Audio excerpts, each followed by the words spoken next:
were his true opponents. You see, it was not Jezebel versus Elijah.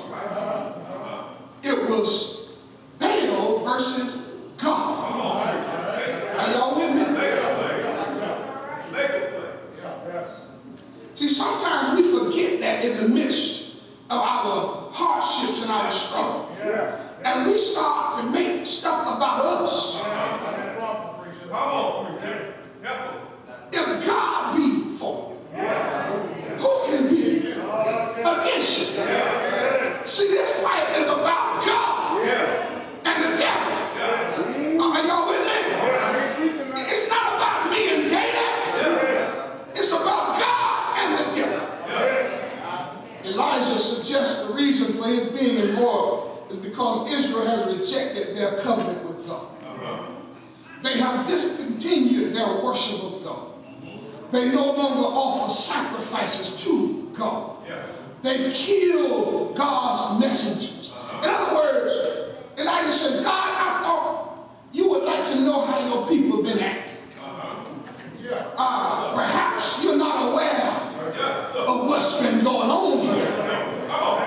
Your people don't honor your word. Your people don't come to church. Your people are killing all of the preachers. And Lord says, I'm the only one still alive. And I thought I would come to your mountain where Moses talked to you and where you established the covenant so I can tell you all about it. And by the way, Lord, they're trying to kill me too. See, God knows your secrets. He searches the hearts and the mind. You see, God sifts through all of your stuff.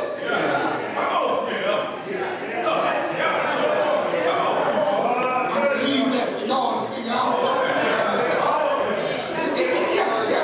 All of your stuff, all of that stuff, all of your excuses and all of that stuff that you, Lord, I just couldn't do this. I was just too busy. You see, God sifts through all of that stuff. And he searches out your heart.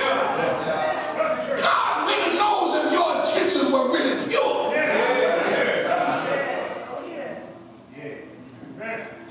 So, in essence, God says to Elijah, I can see here that you are deluded about why you're here. So let me show you something. He says, go out and stand on the mountain. I'm going to pass by. The Bible says that there came a great and powerful wind. Tore the mountain apart. Shattered the rocks before the Lord. But God was not in the wind. And after the wind had ceased, there came a great earthquake. But the Bible says the Lord was not in Brother Fuller, the earthquake. And then after the earthquake stopped shaking, there came a fire.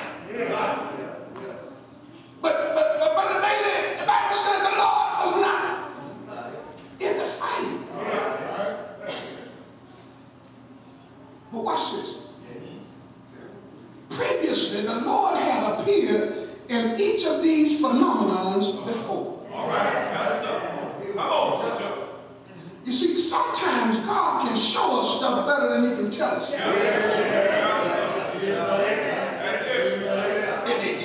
Sometimes it's good for us to get it the first time. Because sometimes God can show you some stuff better than he can tell you some stuff. Everything he wanted you to know is written right here on the pages of inspiration. But sometimes God has got to show us some stuff.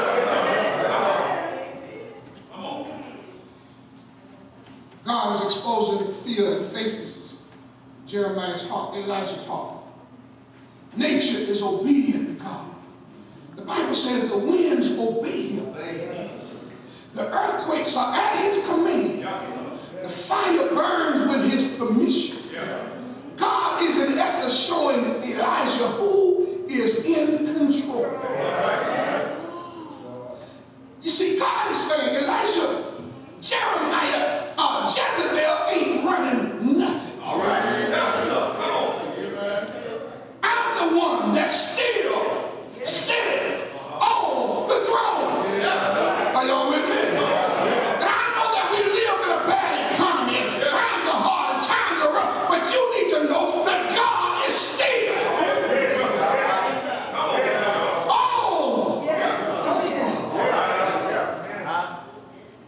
Somebody perhaps have had enough this morning.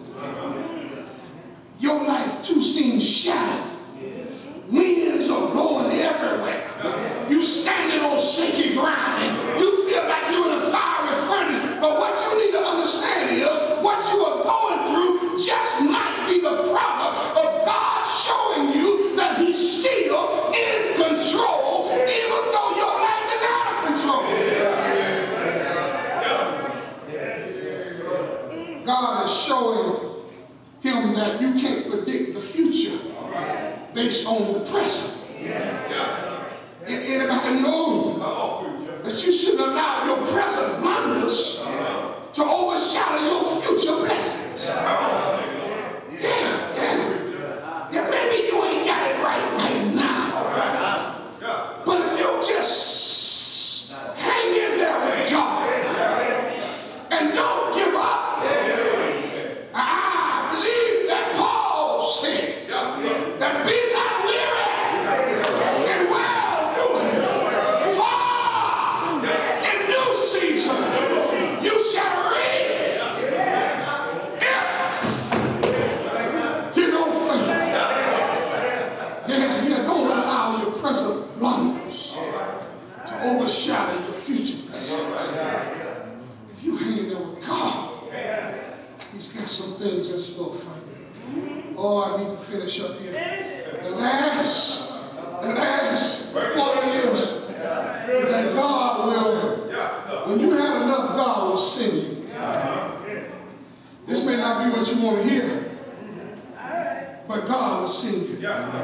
Here's the text. What does the Bible say? And the Lord told him, go back the way you came and travel through the wilderness of Damascus. Go back where you came from.